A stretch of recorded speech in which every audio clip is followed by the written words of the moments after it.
Bienvenidos a Historias Contadas. Pueden llamarme Kizuna.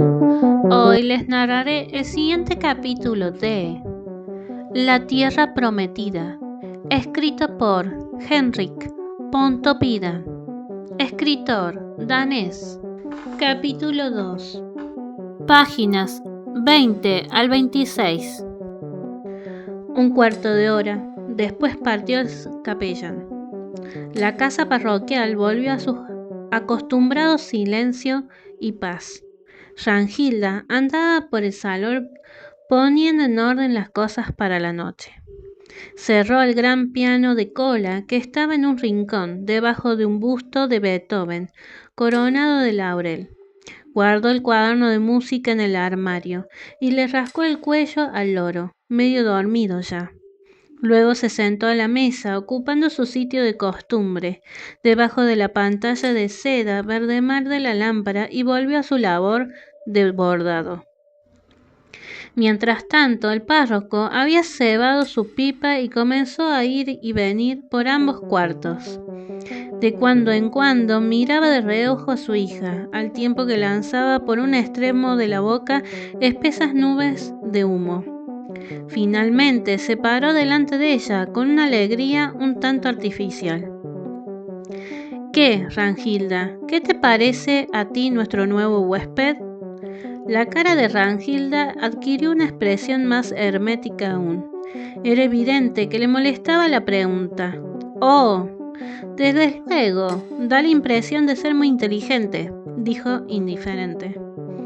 «¿Verdad que sí? Me parece también que en él hay una sencillez bienhechora, algo de candor infantil, que en nuestro tiempo es realmente una cosa rara.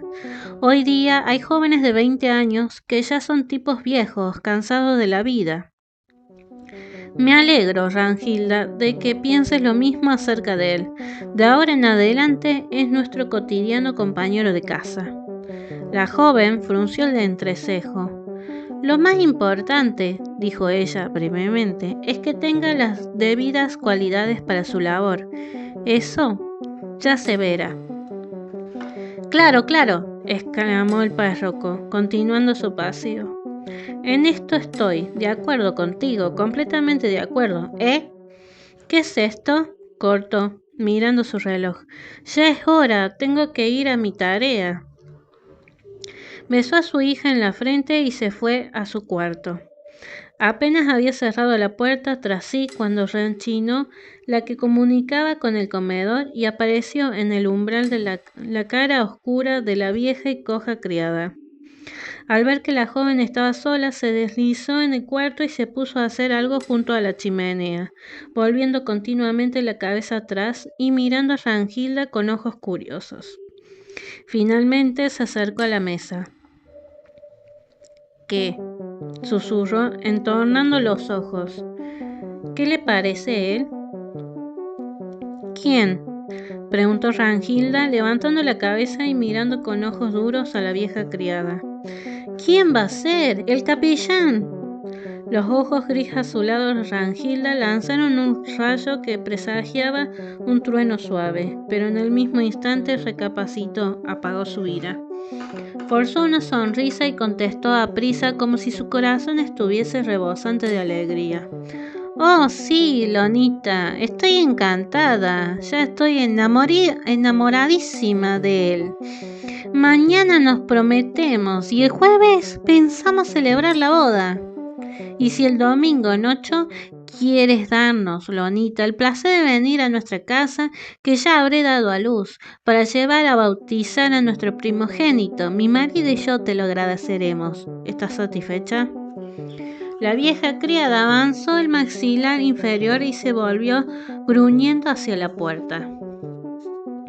Mientras tanto, el joven capellán ya había recorrido un buen trecho del camino de Skibberud. El apuro que le había entrado en los primeros momentos ante la inesperada petición del párroco fue desapareciendo poco a poco. Estaba muy animado. Se había reclinado hacia atrás en la gran silla, desde la cual contemplaba sorprendido el dilatado paisaje invernal. El aire estaba en calma desde la puesta de sol. El cielo tenía un color azul oscuro y estaba sembrado de estrellas. Únicamente a poniente quedaba todavía un recuerdo de la tempestad, en forma de un largo blanco de nubes, sobre el cual se curvaba el cuerno dorado de la luna. Toda esa visión provocaba en el capellán casi como una revelación en sueños. Él era hijo de Copenhague y solo conocía el invierno por el denso humo del carbón, por la bruma y el fango de la ciudad. Todavía hacía día y medio que había recorrido las calles de Copenhague, cubiertas con una gran gruesa capa de lodo, ensordecido por el ruido de los coches de punto, por el chirrido de los tranvías y por los gritos estridentes de los vendedores de mejillones y demás moluscos. Y ahora estaba sentado, cubierto con la gran pelliza de piel de oso del párroco, y corría por una tierra de aventura, un aéreo país de hadas, donde los árboles y los arbustos se elevaban sobre el terreno como corales blancos azulados, mientras el trineo seguía avanzando, meciéndose en silencio, como si planease sobre alas largas y suaves. De pronto se sintió conmovido. La imagen de su madre muerta subió a su alma y le llenó los ojos de lágrimas. Él sabía que el mayor deseo de ella era vivir este día y sintió en este momento con más fuerza que nunca que después de Dios había sido ella quien la había animado a seguir la llamada como predicador de la santa palabra.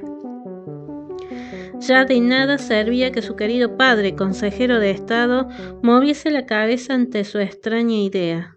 La suerte estaba echada. Su alegre hermano, teniente de la guardia, podía ir ahora por la calle sin temor a encontrarle con un sombrero que no era precisamente de última moda,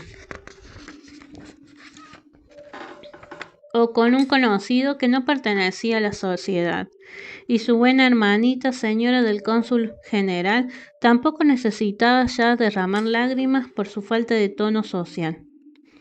Manuel se había marchado. El seminarista estaba afuera y seguramente tardaría en volver. No, él no quería volver. Se sentía muy feliz atravesando los extremos campos nevados de un brillo azulado y tenía la sensación de haber subido de un pozo oscuro y profundo a una tierra muy próxima al cielo. Sobre el campo, a la redonda, se veían pequeños resplandores rojizos procedentes de las iluminadas ventanas de las chozas, que brillaban en la nieve como estrellas caídas. Sobre la naturaleza descansaba en una paz sobrenatural. Bajo el arco del cielo no se oía más ruido que el producido por los oxidados cascabeles de los caballos, pero en el silencio infinito resonaba este tintineo como un clamor de 1000 voces, como si el aire estuviese lleno de campanas invisibles. Cruzó las manos sobre el pecho y quedó sumido en meditaciones. Allí estaba, pues, su casa. Por estos campos tendría que andar. Entraría en aquellas chozas como siervo elegido del Señor. Oh, que fuese digno de la gran misión que se le había confiado. Que estuviese la gracia para impartir bendiciones y llevar la paz de Dios, aunque no fuese más que un solo cuarto de un pobre. Tan lleno estaba de estos pensamientos que ni siquiera se fijó en que el joven cochero volvía repetidas veces la cabeza hacia él como si quisiera hablarle, y luego se hundía de nuevo a toda prisa en su gran chaquetón como si no se atreviese. Pero de pronto fue arrancado a sus pensamientos por un grito fuerte, emitido a un tiempo por muchas voces. El trineo se había detenido en un camino hondo donde la nieve se había amontonado en tal cantidad con la ventisca, que los caballos tenían que moverse paso a paso a través de un muro de nieve de un codo de altura, apartada a ambos lados. El cochero detuvo momentáneamente los caballos y a la luz del último resplandor de la luna, que todavía miraba por encima del banco de nubes, vio el capellán a un grupo de quitanieves que, a 50 varas delante de él, trabajaban con afán. Un poco más cerca, a unos 20 pasos, había otro grupo de hombres que empuñaban palas. Estos eran los que habían parado el trineo gritando unos a otros. Hay que esperar un poco, hay mucha nieve aquí. Dentro de un momento estará todo libre. ¿Quiénes son ustedes? Yo soy el sacerdote, contestó un poco cortado, el capellán, pues era la primera vez que se daba este título en voz alta. Vamos a ver a un enfermo. El sonido de sus palabras hizo levantar la vista a los quitanieves, que, estirando el cuello y finalmente la cabeza, se pusieron a hablar en voz baja. Finalmente uno de ellos se puso delante de los caballos y entabló una voz baja conversación con el cochero. Pronto se puso en movimiento todo el grupo. Por ambos lados se acercaron indecisos al trineo. La mayoría de los hombres eran tipos pequeños y fornidos, cuyos ojos brillaban como escamas de arenque en sus caras rojas. Algunos, si te está gustando la historia, no te olvides de suscribirte, activar la campanita, dejar un like y un comentario. Gracias por prestar atención. Continuamos con el audiolibro. Avanzaban contoneándose en grandes botas marinas, otros calzaban zuecos de madera y largas medias de lana que sobresalían por encima de los pantalones, cubriéndose las rodillas. Casi todos llevaban grandes capuchas de cuero con aletas que le tapaban las orejas. El capellán Halstead se sintió un poco incómodo al verse de pronto rodeado por aquella multitud de extraños que le miraban ávidos curiosamente. Pensó si se debía hablar, pues sin duda eran sus feligreses. En esto se destacó del grupo un individuo alto de barba negra, un gigante entre los demás, y evidentemente el que solía tomar la palabra entre ellos. Con sus poderosos dientes blancos, quitó de su mano derecha un guante de 1 pulgada de grueso y dijo con voz fuerte: Perdone, somos de Skiverup y hemos oído que usted es nuestro nuevo capellán y por este motivo nos permitimos darle la bienvenida. Bienvenido, señor pastor Halstead. En esto se adelantaron a prisa los demás, y antes que el capellán se diese cuenta, se vio rodeado por completo de una docena de grandes puños rojos tendidos hacia él en señal de sincera y cordial bienvenida. Se quedó perplejo un momento. De buena gana hubiese dicho algo, sobre todo al notar que ellos así lo esperaban, pero no pudo encontrar más palabras que «gracias, gracias», según les iba estrellando las manos extendidas. En aquel momento gritaron los quitanieves que el camino estaba libre, el cochero soltó los frenos y el trineo se puso en movimiento. En el último instante le vinieron a la mente estas palabras: «Adiós, amigo, y gracias por vuestra bienvenida. Celebro haber encontrado hombres que me hayan quitado la nieve del camino. Espero que todo irá bien entre nosotros». «Eso queremos», contestaron muchas bocas. «Y eso necesitamos», respondió en el fondo del grupo una voz profunda, amenazadora, que fue seguida de un murmullo de aprobación. Estas palabras y el tono espacial con que fueron pronunciadas sorprendieron al capellán. «¿Qué querrán decir con esto?», pensó, mientras el trineo volaba de nuevo, meciéndose sobre la nieve.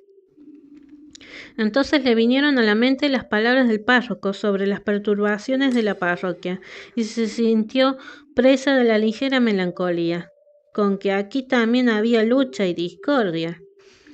Poco después llegó el trineo a Skiverup. Al ver las primeras casas se asustó. Por el camino se había olvidado completamente del enfermo y todavía no había pensado lo que iba a decirle, pero se tranquilizó muy pronto.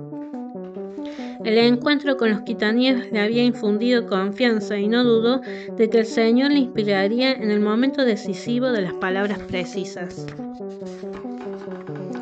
Skiverup estaba situado en una hondada rodeado de una corona de recias colinas que solo se abría hacia el este en dirección al próximo fiordo. Lo primero que llamó la atención del capellán fue el gran número de casuches insignificantes que formaban la mayor parte de la aldea. Apenas se veía allí un auténtico caserío campesino. Pero alrededor de un gran charco que, en medio de la blanca nieve, reflejaba el cielo estrellado en su agua oscura, había 50 chozas agrupadas pintorescamente bajo las colinas, algunas metidas en la misma pendiente. Parecía una aldea de pastores en torno de un lago de montaña. Por lo demás, la aldea solo se veía a medias a causa de las enormes masas de nieve que el temporal había traído del fiordo.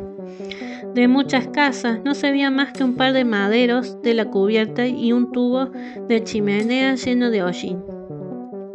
Puntos aislados emitían todavía luz a través de las ventanas. En el umbral de una puerta había un anciano con una muleta, que agitó gozoso su capucha en el momento en que el capellán pasó ante él. El trineo se detuvo ante una casita un poco aislada en la parte sur de la aldea. Las puertas de entrada, aquitranadas, estaban abiertas. Del dintel colgaba una linterna soñolienta, que giraba lentamente alrededor de un cordel. A la luz de esta linterna se apeó el capellán, pues el patio estaba tan lleno de nieve que el trineo no pudo avanzar por un pequeño sendero y se dirigió a la casa. Por todas partes reinaba un silencio de muerte. Solamente de la cuadra llegó el ruido de un roce suave de unas trabas de hierro, y de detrás de un muro subió el maullido de un gato. Pero en el momento de entrar en el cuarto inmediato al del enfermo, oyó que se abrió una puerta allí dentro y que una voz de mujer decía apresuradamente: «Me parece haber oído las campanillas. Ya está aquí el párroco». Llamó a la puerta y un momento después se encontró dentro de una habitación baja y lombrega, amueblada a la antigua, con ventanas pequeñas, techo de vigas y piso de barro oscuro. En la esquina de una mesa de madera de encina ardía una vela con el pabilo curvado. Al entrar se puso en pie un hombre bajito, algo anciano, de melenas erizadas y canosas. Sobre su chata nariz unos anteojos de latón verde-gris. Estaba sentado, leyendo un periódico que ahora, visiblemente apurado, se apresuró a meter debajo de la mesa, y cuando se dio cuenta de que llevaba puestos los anteojos se los quitó de los ojos con un gesto de contrariedad, como si fuese cogido en una extravagancia. Pero luego, al acercarse el párroco, se echó de pronto hacia atrás, asustado, y miró con la boca abierta al hombre desconocido que estaba junto a la puerta y le daba las buenas tardes con voz amistosa. «No se asuste», dijo el capellán acercándose. «Soy el representante del párroco, su capellán, y vengo a verle a usted con motivo de su aviso». En aquel instante se abrió la puerta que comunicaba con el cuarto de al lado, y entró una mujer robusta de mediana edad, pelo gris acero y rubio, ojos saltones. También ella se detuvo sorprendida y miró un momento al desconocido sacerdote con una mirada no amiga precisamente. Pero de pronto recorrió su cara una sonrisa abierta y, acercándose resueltamente al capellán y tendiéndole a su gorda mano, le dijo con voz sincera y dulce: «¿Es posible que usted sea nuestro nuevo capellán?». «Oh, entonces le damos nuestra más cordial bienvenida. Jamás me había imaginado tanto bien. Con que usted de veras él... Oh, sería lo más dichoso, nuestro nuevo sacerdote. Desde luego, lo parece usted. Así precisamente me lo había figurado. Oh, sería una dicha muy grande». Se había ido acercando a él con ambas manos descansando sobre el abultado vientre, repitiendo sus exclamaciones mientras entusiasmada le contemplaba de pies a cabeza. El capellán, que terminó por sentirse un poco molesto por este examen de su persona, preguntó dónde estaba el enfermo. Pero ella no sabía dar fin a su alegre sorpresa ni apartarse de su contemplación. Solo cuando el marido le tiró por detrás un par de veces de la falda contestó a la pregunta del capellán. «Ah, sí, muchas gracias», dijo, cambiando de tono y mirando hacia la puerta que había dejado entreabierta tras sí. «Bueno, la cosa va mejor, gracias a Dios, pero a mediodía estaba sencillamente muy mal, y como el tiempo mejoró, nos pareció que lo mejor era dar aviso al párroco, pero quizás sería mejor dejar así las cosas, ya que no hay peligro, y es mucha molestia para el sacerdote salir de noche y con estos caminos». Oh, no se preocupe, le interrumpió el capellán. Por mí nada, ustedes me llaman cuando sea, que siempre que tendrán a su disposición, y así a ustedes les parece y el enfermo está visible, entonces... La mujer abrió con cuidado la puerta que comunicaba con el cuarto de al lado y los tres entraron en silencio en una habitación oblonga, débilmente iluminada, un escalón más baja que el cuarto de estar. A la cabecera de un lecho ancho que ocupaba el largo de la pared había una mesita con una lámpara de noche, un frasco de medicina y un salterio. En el lecho yacía una joven de pelo castaño oscuro, con los párpados completamente cerrados y un oscuro color rojo de fiebre en las mejillas. El joven sacerdote se volvió extrañado y exclamó: ¿Pero qué es esto? Es nuestra hija, contestó la mujer mirándole sorprendida. ¿Cómo? Pero si el párroco dijo... El capellán comenzó a balbucear por vergüenza, daba constantemente la espalda al lecho, pues la joven, como campesina que era, solo cubría su cuerpo con una camisa y en el rigor de la fiebre había echado todo el edredón, dejando sus brazos desnudos. Pero si era un anciano el que estaba enfermo. El párroco dijo que ¿no se llama Anders Jorgen? ¿Yo? Contestó el marido al oír su nombre y mirando perplejo con sus ojillos medio ciegos. Segunda pausa en Historias Contadas. Muchas gracias por estar prestando atención a este audiolibro. Por favor, no te olvides de suscribirte, dejar un comentario y activar la campanita para más notificaciones. Continuemos con la siguiente parte del audiolibro. Gracias por la pregunta, pero por lo demás me encuentro muy bien. Oh, entonces aquí tiene que haber un error. Sí, es nuestra hija, Hansine, continuó la mujer, y se puso a contar que la enfermedad había comenzado hacía 3 días con dolores de espalda y de riñones. Al principio creyeron que no tenía importancia, pero luego los dolores pasaron a la nuca, y la noche anterior se había puesto de pronto tan mal que habían tenido que traer al médico. Este se había encogido de hombros y todavía a mediodía había dicho que el mal podía seguir aumentando, pero ahora creían que lo peor había pasado. Durante esta explicación, el capellán había tenido tiempo de recobrarse. Sin embargo, sentía cierta vergüenza de su comportamiento y, concentrando su pensamiento en el sagrado acto que iba a realizar, se acercó de nuevo al lecho de la enferma. En aquel instante se despertó esta, abriendo un par de ojos de color azul oscuro que en el delirio de la fiebre se fijaron en el capellán con una mirada vaga e ininteligente. La madre se inclinó hacia ella y le dijo quién era. Entonces la joven lanzó un suspiro largo, como de alivio, y volvió a cerrar los ojos con una expresión que parecía decir que había estado deseando este momento y que se hallaba preparada. La madre arregló cuidadosamente el edredón en torno de ella, tomó de la mesita el salterio y se sentó en la silla a la cabecera para ayudarla cuando bebiese del cáliz. El anciano padre se había colocado piadosamente erguido a los pies del lecho y en el último momento entró también el joven, que se quedó quieto junto a la puerta con los labios trémulos de comprimida emoción, mientras sus ojos muy abiertos miraban fijos el sagrado pan y el pequeño cáliz de plata que el capellán había sacado del estuche, colocándolos en la mesita debajo de la lámpara. Todo estaba en silencio, solamente se oía el pesado tic-tac de un reloj de pared que colgaba de un gancho y la respiración fatigosa de la enferma. El joven sacerdote se había acercado al lecho y rezaba con las manos juntas. Pero bien fuese por ver a la joven, o por la emoción que le producía la sagrada ceremonia, o bien por la transición brusca del aire fresco y helado al sofocante cuarto de la enferma, el caso fue que no pudo coordinar una frase en su cerebro. Un extraño vértigo se apoderaba de él con fuerza creciente, la lengua no acertaba a hablar, y sintió que en su frente comenzaban a aparecer gotas de un sudor frío. Una angustia de muerte hizo presa de él.